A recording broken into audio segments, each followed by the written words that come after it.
അഞ്ജനക്കാവിലെ നടയിൽ ഞാൻ അഷ്ടപതിലയം കേട്ടു.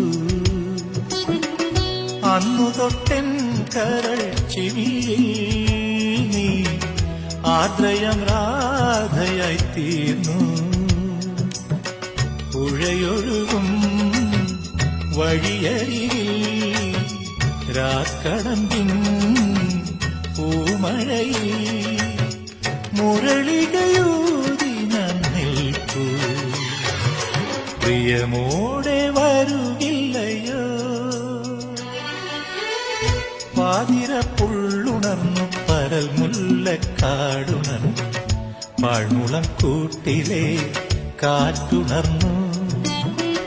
താമരപ്പൂങ്കൊടി തങ്കച്ചിലമ്പൊലി നീ മാത്രം